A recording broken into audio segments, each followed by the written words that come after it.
오늘은 본문을 공부하여 내가 거듭나야 하겠다라는 그런 제목으로 함께 말씀 나누는 시간을 갖겠습니다. 오늘 본문은 우리가 익히 잘 알고 있는 유대의 관원인 니고데모에 관한 이야기입니다. 이 니고데모, 성경에 나오는 니고데모는 윤리적으로 깨끗한 삶을 살았던 사람이고 또 그는 굉장히 부자였어요. 그래서 나중에 예수님께서 십자가에서 죽으실 때 아리마대 요셉과 함께 침향과 몰약을 100근을 가지고 와서 그 예수님의 장사를 지냈던 그런 사람이에요. 당시에 이 몰약과 침향은 굉장히 비싸서 어느 정도 재력이 있어야만이 이런 일을 행할 수 있는 그런 현실이었어요. 그는 성경에 말한 대로 관원이라고 그래요. 관원. 이 성경에 우리가 쓰여진 이 관원은 헬라어로 아르콘. 그래서 이 통치자라는 그런 의미를 가지고 있어요. 통치자라는 의미, 왕이라는 그런 의미를 가지고 있었는데 이 시대에는 그 사내들인 공회원을 지칭할 때 그냥 일반적으로 이 단어를 썼어요. 이 아르콘이라는 단어를. 사내들인 공회원이 무엇이냐면은 그 유대인 지도자가 71명이 모여서 입법, 사법, 행정 등을 두루두루 아우르면서 그 나라를 통칭하는 당시에 그 국회, 지금의 국회 같은 그런 기관이었어요. 거기다가 니고데모는 교육을 많이 받은 사람이었어요. 학자였어요, 학자. 성경의 진술대로 그는 유대인이라 말했는데 그의 이름의 뜻이 헬라어로 니고데모인데 그 이름의 뜻은 백성의 정복자라는 그런 의미를 가졌어요. 근데 그 당시에는 그 거의가 사람들이 히브리어 이름을 사용했다고 그래요. 그런데 니고데모가 이 헬라어 이름을 이렇게 잘 사용하는 것을 볼 때 그가 그 헬라어 교육을 충분히 받은 헬레니스트였다는 그런 뒷받침을 증거해 준다고 그래요. 또한 이 니고데모는 굉장히 겸손한 사람이었어요. 이 젊은 목수 예수님에게 랍비라는 선생님이라는 칭호를 했어요. 그리고 자기보다 나이가 훨씬 어린 그 예수님께 선생님이라고 부르는 것입니다. 세상이 평가하는 세상이 기준으로 보는 이 니고데모는 세상적 기준으로는 굉장히 잘 나가던 사람, 세상적 기준으로는 굉장히 꽤나 성공한 사람이라고 아마 했을 것입니다. 그런데 성경은 그가 어두움에 속한 사람이라고 기록을 하고 있어요. 니고데모가 어둠에 속한 사람이라고 기록을 하고 있는데 2절의 요한복음은 니고데모가 밤에 찾아왔다는 것을 일부러 밝혀요. 일부러 밝히는데 이 요한복음의 언어들은 상징적인 의미들을 굉장히 많이 지니고 있어요. 이 요한복음에 기록된 이 언어들은. 그래서 이 요한복음에서 밤이라고 기록된 이 의미는 그때 그 시대 민족이 인식하고 있는 이 밤이라는 것은 어두움이기도 하지만은 하나님을 전혀 알지 못하는, 밤이라는 의미는 하나님을 알지 못하는, 또한 하나님의 생명으로부터 떠나 있는 그런 상태, 혹은 진리를 알지 못하는 무지함이나 악한 영향력 아래에 있는 그 상태를 밤이라고 혹 어두움이라고 표기하기도 해요. 이게 그 당시의 그 시대적인 배경이에요. 문화예요, 문화. 이 어둠에 대한, 밤에 대한 이야기는. 그래서 요한은 우리가 다음에 배울 것입니다만 13장에서도 유다가 예수님을 팔기 위해서 다락방을 떠날 때에도 그가 나간 때가 밤이었다고 그렇게 기록을 해요. 일부러 이 밤이라는 누쿠스라는 그런 단어를 사용하는데 요한복음에서 보면은 이 저자 요한이 어떤 기록의 특성이 있냐면은 그 빛이신 예수님과 어두움인 이 세상을 이렇게 자꾸 대조시키는 것을 우리가 볼 수가 있어요. 빛이신 예수님과 어두움인 세상을 이렇게 대조시키는 것을 볼 수가 있는데, 그러니까 이 저자 요한이 일부러 그런 표현을 하는 것이에요. 니고데모가 밤에 찾아왔다. 그는 어둠의 사람이었다. 그는 하나님과 관계없는 사람이었다. 그것을 나타내기 위해서 이런 표현을 했어요. 이 루쿠스라는 그런 단어를 사용한 것은 세상의 빛이라고 여기고 있는, 세상의 빛이라고 여기고 있는 세상적인 힘을 전부 가지고 있는 그런 니고데모가 결코 빛일 수 없다. 그는 하나님하고 관계된 사람이 아니다. 그런 것을 강조를 하고 있어요. 굉장히 어둡고 슬픈 이야기예요. 그런데 분명히 이 니고데모 이야기가 이 주의 백성들에게 시사하는 내용들이 참 커요. 그래서 이 부분들을 조금씩 함께 이렇게 공부를 해보고자 합니다. 성경은 표적을 보았고 세상의 힘을 모두 소유한 그 니고데모의 영적 상태가 밤이었다는 사실을 밝힘으로 인해서, 여러분 잘 들어보세요. 그런 조건과 그런 상황들이 인간의 구원과 전혀 상관관계가 있지 않다. 니고데모의 그런 현실의 상태가 인간의 구원과 전혀 상관관계가 없다. 전혀 영향력을 미치지 못한다. 그런 조건이 구원에 기여할 수가 없음을 요한복음에서 밝혀내고 있는 의미 중에 한 부분이에요. 오늘 본문에서 밝히고 있는 그런 의미예요. 의미. 그래서 니고데모는 예수님에 대해서 지식적으로는 잘 알고 있어요. 지식적으로 얼마나 잘 알고 있냐 하면은 2절에 보면은 그가 밤에 예수께 와서 가로되 라삐여 우리가 당신은 하나님께로서 오신 선생인 줄 아나이다. 하나님이 함께 하시지 아니하시면 당신이 행하시는 이 표적을 아무라도 할 수 없음이니이다. 지식적으로 예수님을 잘 알고 있어요. 이 니고데모가. 그런데 여러분, 이것은 어디에서도 뒷받침을 하고 있냐면 요한복음 9장 33절, 요한복음 8장 29절에서도 지금 니고데모가 고백한 그 고백을 성경이 뒷받침해주고 있는 것이에요. 하나님께로 오신 분이라고. 그래서 분명히 주님은 하나님께로부터 오신 분이시고 하나님과 함께 하신 분이었는데, 이 말은 예수님에 대한 올바른 지식이 있는 니고데모, 그 지식을 근거로 한 그런 행동까지도 신앙이 아닐 수 있다는 것, 구원이 아닐 수 있다는 것, 그것을 여기서 우리가 알아낼 수 있어야 돼요. 니고데모가 예수님에 대해서 알고 있는 그런 지식이 신앙이 아니었다는 것이 지금 증거되고 있어요. 니고데모가 예수님에 대한 그런 지식도, 알고 있는 그런 지식도 그건 신앙하고 관계없는 이야기예요. 그래서 우리가 신앙생활 하는 데 있어서 말씀을 정말 잘 알아야 돼요. 그래서 우리 분별이 있어야 되고, 우리 주님께서 원하시는 합당한 그 자리에서 주님께서 받으시는 그 일 가운데 우리가 있어야 된다는 이야기죠. 이 니고데모는 그 지식에 따라서 겸손하게 예수님 앞에 나왔어요. 신기한 표적도 다 봤어요. 니고데모는. 그런데 주님은 그러한 니고데모에게 다른 거 묻지 않아요. 너 잘 배웠어? 너 유대인이냐? 너 사내들인 공회원이야? 이거 전혀 묻지 않아요. 그런 거 다 차치하고 너 거듭나야 하겠다. 내가 거듭나야 하겠다. 내가 거듭나야만이 하나님 나라를 볼 수 있다. 내가 거듭나야만이 하나님 나라에 들어갈 수 있다고 단호하게 이야기를 해요. 예수님께서. 3절에 보면 예수께서 대답하여 이르시되 진실로 진실로 내게 이르노니 사람이 거듭나지 아니하면 하나님 나라를 볼 수 없느니라.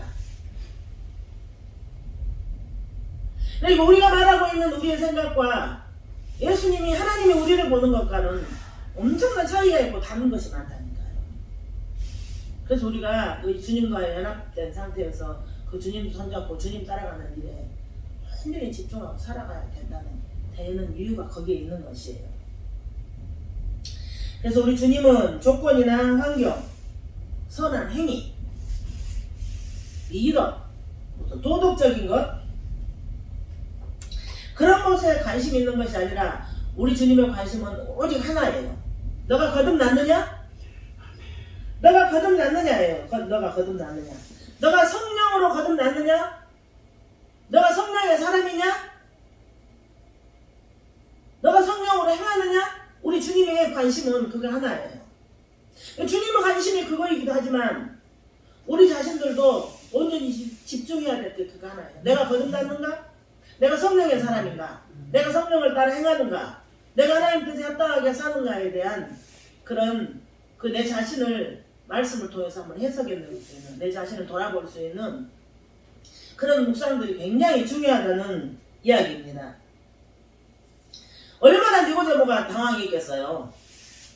자기가 어떤 사람인데, 어떤 신분인데 너가 거듭나야 하나님 나라를 볼 것이다. 너가 거듭나야 하나님 나라에 들어갈 것이다. 라는 이 단호한 예수님 이 말씀에. 그도 그럴 것이 이 니고데모는 섭리로 자처하던 그런 유대인이에요. 그는 할례를 받았고 그런 완벽한 종교의 행위를 했고 그의 열심은 누가 따라갈 수가 없을 만큼 훌륭했고 그의 열심은 율법을 목숨 걸고 지켰는데 너 거듭나야겠다. 너가 거듭나야겠다는 거예요. 네.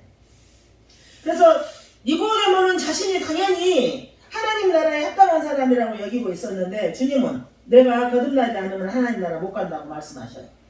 그러니까 그 니고데모, 그 유대인들이 신주처럼 붙들고 있던 할례, 제사, 율법 지키는 것, 선한 행위, 이 모든 것들이 예수님 앞에서 투명하게 다 아무것도 아닌 것으로 결론이 나버린다는 이야기죠.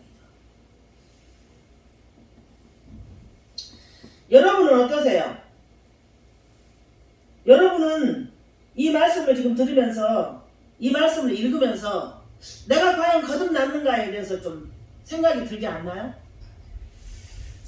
아니면은 종교행위나 성경 지식, 그 신앙적 열심 그런 것을 열심히 해가지고 나의 불안과 공포를 메우기 위해서 나의 삶이 조금 더 윤택한 삶을 살기 위해서 우리 예수님 앞에 나오시는 건가요? 오늘 이 성경의 니고데모 이야기를 통해서 우리의 그 신앙이 좀 올바로 정립되는 그런 시간이 됐으면 좋겠습니다. 성경이 말하는 거듭남은 자신의 노력이나 애씀으로 주어지는 것이 아닙니다. 하나님께서 이 거듭남이라는 것을 선물로 주셔야 가능한 것이에요. 선물로 주셔야 거듭날 수 있는데 이 거듭나라는 이 헬라어는 겟네떼 아노텐 그런 단어예요. 그래서 이것은 수동태예요. 수동태. 외부로부터 주셔야 되는 것. 외부로부터 줘야 되는 그런 수동태예요. 수동태. 그래서 거듭나는 것은 우리의 힘으로 되는 것이 아님을 여러분 이 시간 다시 듣고 기억하시기 바랍니다. 이 아노텐이라는 것은 다시라는 뜻과 하늘로부터라는 뜻이 함께 있어요. 함께 의미를 해요.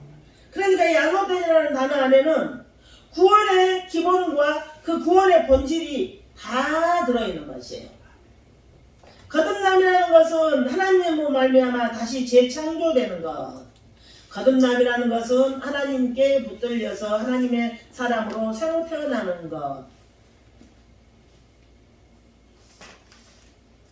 그러면 여러분께서 잠시 고민할 수도 있어. 나는 다시 태어났나? 여러분 다 다시 태어났어요. 하나님으로부터 재창조됐어요. 하나님으로부터 다시 태어났어요. 겟네떼 아노텐이라는 것은 하나님이 하나님의 뜻에 따라서 하나님 마음대로 만드신 것. 그러니까 뭐예요?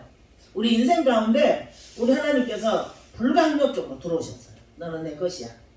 넌 내 자녀야. 만세전에 내가 너를 지명하여 불렀거든.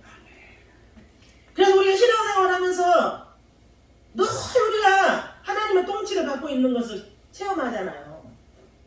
내가 내 맘대로 못 사는 거, 하나님 뜻대로 살기 위해서 몸부림치는 거, 내가 세상이 다 하는 그런 방향을 바라볼 때 내 속에서 불편해지는 거, 내가 하나님 앞에 하나님 뜻대로 살지 못해내는 거에 대한 가슴 아픈 거, 이런 통치가 다 우리에게 있어요. 그래서 다 우리는 하나님으로부터 재창조됐고 하나님으로부터 다시 태어났는데, 문제는 뭐냐? 의지적인 결단을 못하는 거죠 지금. 네. 의지적인 결단을 못하고, 의지적인 순종을 못하고, 의지적인 그런 어떤 그 하나님의 뜻에 따른 그 길을 의지적으로 해야 되는데, 일단 태어났기 때문에 그것을 안 하고 계시는 것일 수도 있어요. 여러분, 당시 고대 시대에는 예를 들어서 이방인들이 유대교로 이렇게 유대교를 믿기 위해서는 유대인이 되는 의식을 치러야 했대요. 고대 시대에. 왜냐하면 이제 그 유대 민족이 선민 의식은 우리 민족이라는, 그러니까 유대 민족이라는 그 울타리로 이해가 됐어요. 그래서 다 그때는 공동체 생활을 했고, 민족이라는 한 울타리로 이해가 됐기 때문에 이방인이 하나님을 섬기기 위해서는 먼저 유대 민족이 되어야 된다는 그런 의식이 그들 가운데 있었답니다. 그런데 이방인들이 유대교로 개종하기 위해서는 기도와 희생제사 그리고 세례의식을 통해서 개종하는 그런 과정이 있었다고 해요. 과정이 있었다고 그랬는데,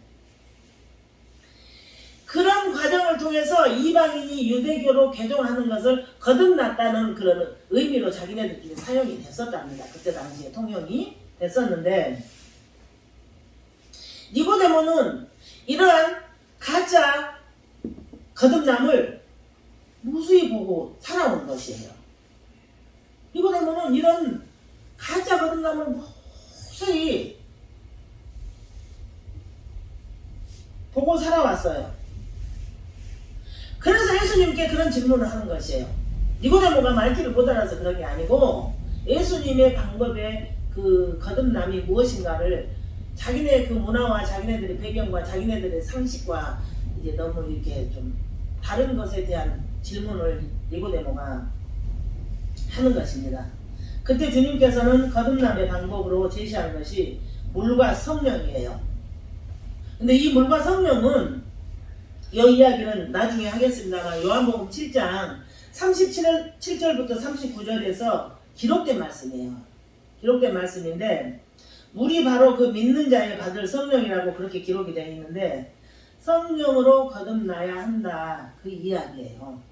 그 의미고, 물은 곧 세례다. 베드로전서 3장 21절에 보면은 물은 곧 세례라고 그렇게 기록이 되어 있어요. 곧 세례는 죄가 죽고 하나님의 백성이 태어나는 심판과 구원을 상징하는 이야기잖아요. 그러니까 우리가 이 하나님께서 성령의 역사로 말미암아 우리에게 주신 그런 믿음이 있기만 하면, 내가 공부하지 않았는데 믿어지는 것이에요. 내가 수학 공식처럼 외우지 않았는데 이 선포되는 하나님의 말씀, 기록된 하나님의 말씀이 믿어지는 그런 은혜가 우리에게 있는 것이에요. 그러니까 성경은 죄인은 하나님의 선물인 물과 성령으로 다시 태어나지 못하면 절대 하나님 나라에 들어갈 수 없음을 니고데모 이야기를 통해서 우리에게 주지시켜주고 계신 것이에요.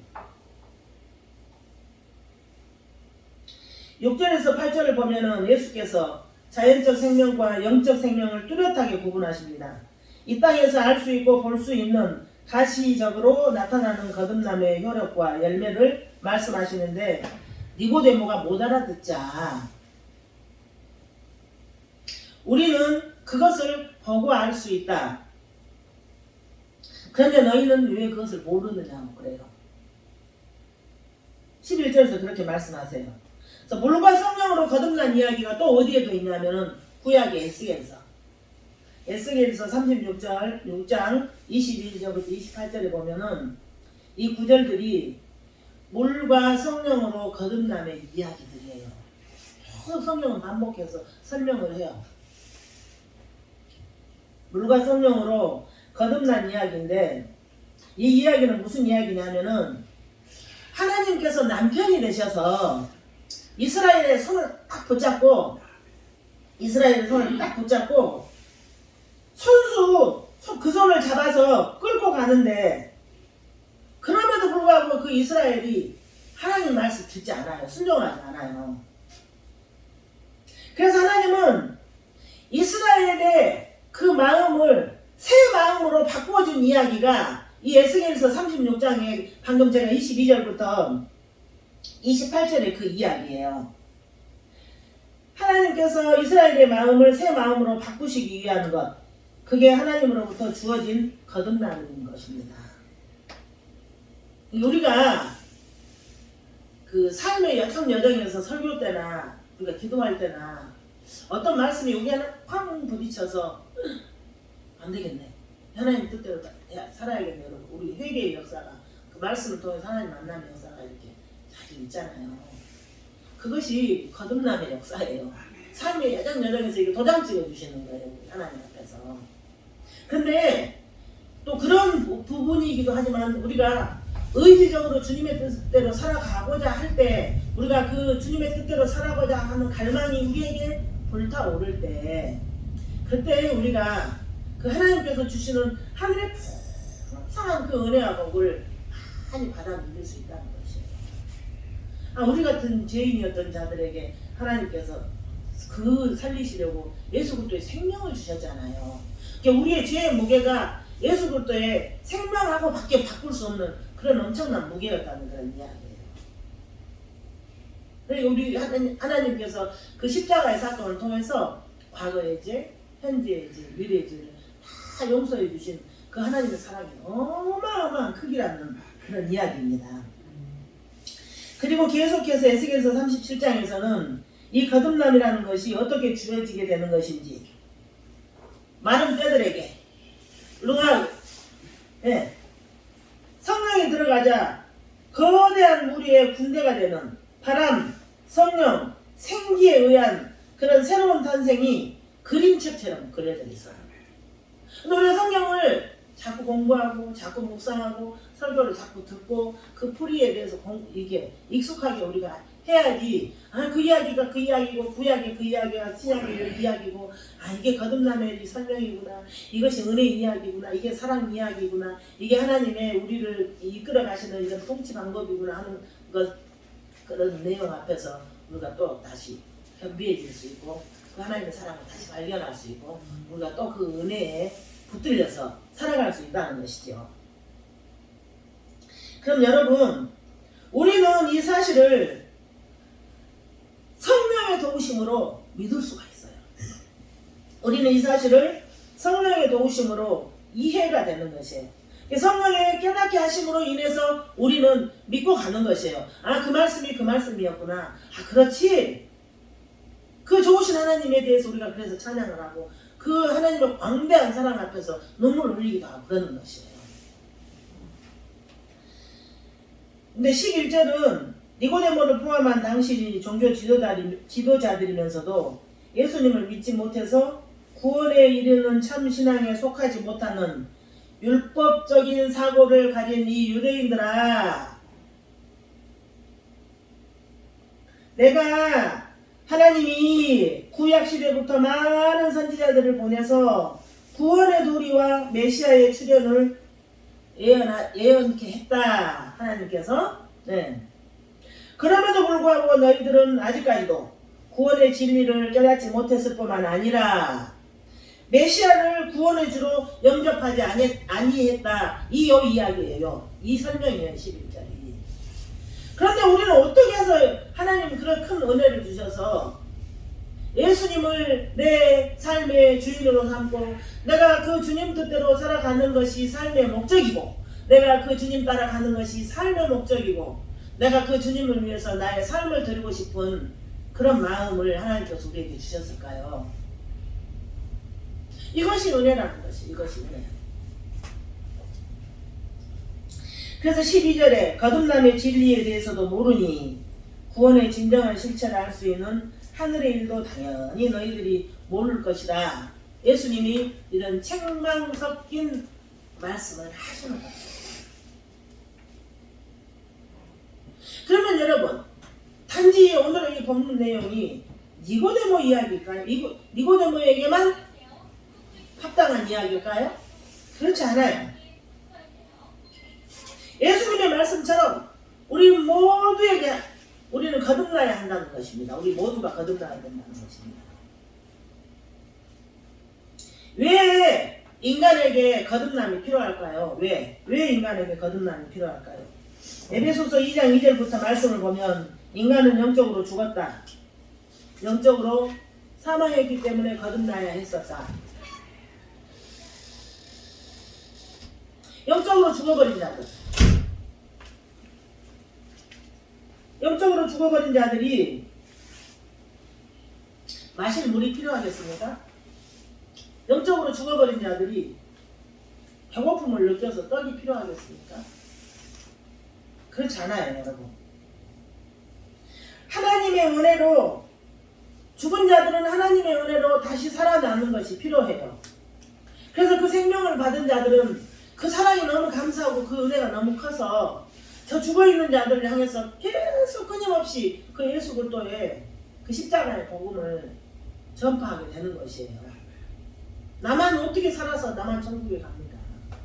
열심히 복음 증거해서 다 함께 천국 가야죠. 여러분,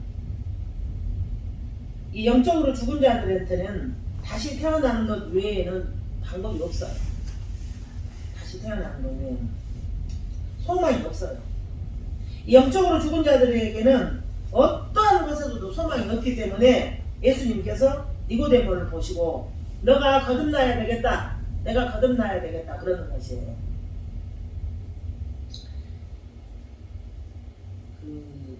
우리가 장례가 나고 그러면은 이렇게 장례식장에 가면은 그런 시신들에게 호흡이 있습니까? 생기가 있습니까? 다 죽어있잖아요. 근데 이 사람들이 이렇게 말해요. 아, 내가 이렇게 멀쩡하게 살아서 움직이고 뛰어다녔는데 왜 나한테 죽어있다고 하느냐. 예수 믿지 않는 자들은 다 영적으로 죽어있는 자들이에요. 이게 하나님께서 거듭나지 않는 자들을 보실 때 장례식장에 있는 시신하고 똑같이 보신다는 말씀이에요. 반드시 거듭남이 필요하고 영적으로 죽어있는 자들에게는, 영적으로 하나님께서 구원하신 하나님의 백성들에게는 그 생명이, 그 복음이 우리의 뱃속에서부터 흘러넘쳐 나가야 돼요. 그렇게 해서 하나님은 그 생명이 있는 자들, 구원받은 그 주의 백성들을 통해서 하나님 나라를 확장시켜 나가시는 것이에요. 예수님께서 거듭나지 않는 자를 보실 때 생명도 없고 호흡도 없는 자들로 본다는 것이에요. 네. 그래서 우리가 신앙생활 하면서 좀 고민들을 해볼 필요가 있어요. 과연 내가 서 있는 이 자리가, 과연 내가 보고 있는 이 방향이, 과연 내가 생각하고 있는 이 생각이 하나님 앞에 합당한가에 대한 정말로 고민이 우리에게 필요해요. 네. 그래서 오늘 아침에도 기도하면서 하나님, 제가 그 믿음의 주 연정케 하신 주 예수 그리스도께 집중을 하고 살아야 함에도 불구하고 어쩌면 그렇게 나의 시선은, 나의 마음은 순간순간 다른 데 가서 있을까요? 주님께서 고쳐서 저를 좀 써주세요. 주님께서 저를 고쳐주세요. 그런 고백을 수없이 하게 됐는데, 우리가 믿음으로 하나님 앞에 그 믿음의 주 연정케 하신 그 예수 그리스도를 집중하면 집중할수록 하나님의 그 생명의 풍성함이 우리 가운데서 움직이는 것을 볼 수가 있어요. 그래서 우리가 세상을 볼 때, 타인을 볼 때, 우리의 지체들을 볼 때, 가족을 볼 때 그 주님의 눈으로 볼 수 있다는 거죠. 거듭나지 않는 자를 아까 에베소서 2장 말씀에 보면 3절부터 보면은 그때 너희는 세상의 풍조를 따랐다. 거듭나지 않는 자 증거. 그때 너희는 세상의 풍조를 따랐다. 거듭나지 않는 자 증거. 공중권세 잡은 자를 따랐다. 네. 그러니까 우리 안에 믿음이 있고 우리 예수님과 연합된 사람들은 세상을 이겨내는 것이에요. 세상을 이겨내는. 그 믿음이 세상을 이겨버리는 것이에요.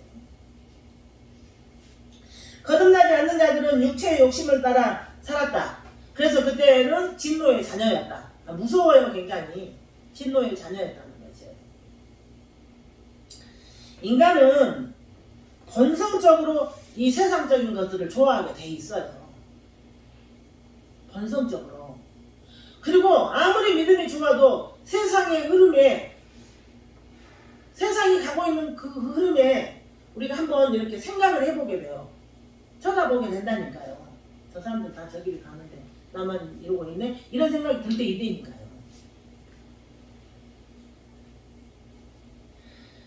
세상적인 것에 잡혀있기 때문에 인간은 본성적으로 하나님 나라의 새로운 것을 깨닫고 영적인 사람이 되기 위해서는 반드시 거듭난 자들이 전쟁을 해야 돼요. 전쟁 누구와의 전쟁이에요? 자기 자신의 악함과 자기 자신의 게으름과 자기 자신의 그 하나님의 뜻대로 살아가지 못한 그 자기 자신과의 치열한 전쟁이 있어야 돼요. 여러분, 우리 지금까지 인생을 살아오면서 얼마나 다들 여러분 세대는 치열하게 살으셨어요. 정말 치열하게 살으셨잖아요. 그런데 그 치열하게 살았던 그 삶의 결과가 내가 거듭난 하나님의 백성으로서 이제는 하나님의 백성으로서 이 땅 가운데서 양으로 살기 위해서 내 자신과의 지금까지 살아온 인생보다 더 큰 치열한 삶을 살아내야 돼요. 왜요? 영적으로 너무 혼탁한 세상을 우리가 만났기 때문이에요. 세상 어느 곳을 바라봤을 때 평안이 있습니까, 여러분? 세상에 어느 곳을 바라보면 그곳에 소망이 있습니까? 없습니다. 그래서 우리는 그 성령님께 의지해서 우리가 살아온 인생보다 더 치열한 내 자신과의 싸움을 돌입해야 돼요. 제가 가장 자주 쓰는 말, 영희야 그건 그렇게 하면 안 되는 거지. 이제부터는 우리 그렇게 하지 말자. 영희야 그것을 한번 참아보는 거야. 영희야 그것은 하나님이 허락하신 걸까? 제가 그 고백을 제 스스로한테 매 순간마다 하는 거지. 왜요? 제 힘으로 안 돼가지고.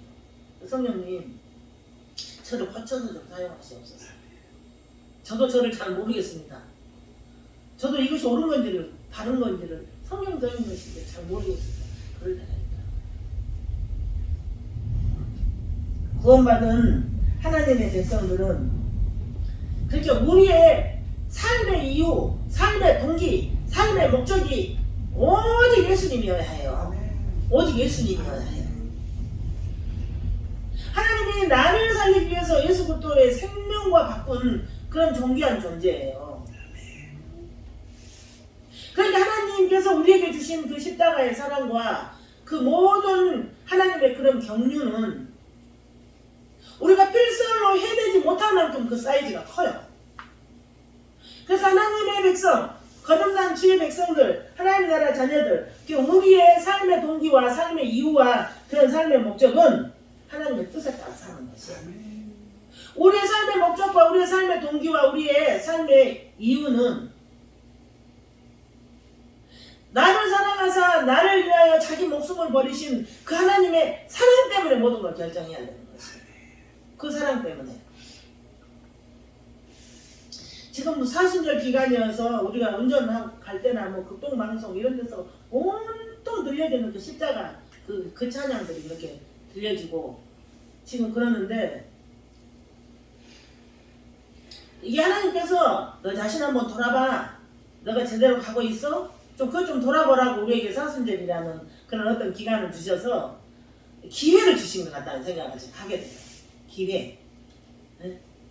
거듭난 자의 삶이 그거마저 어떤 그런 기회를 하나님께서 주신 것 같아요.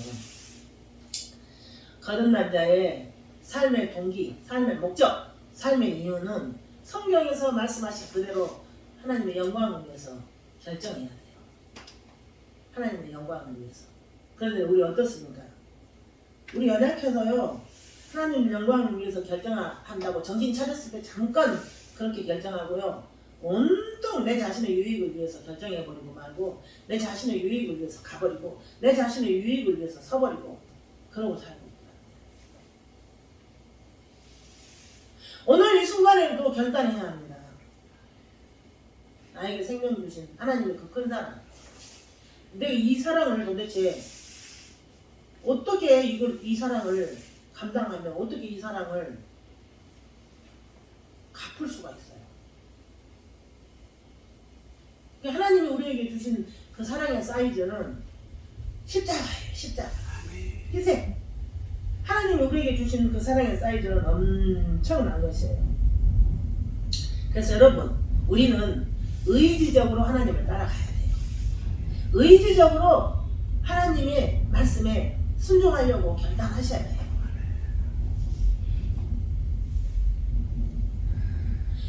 우리에게 하나님께서 완성된 계시인 이 성경에는 우리가 의지적으로 결단하고 하나님을 따라갈 만한 설명들이 너무 친절하게 되어 있어요.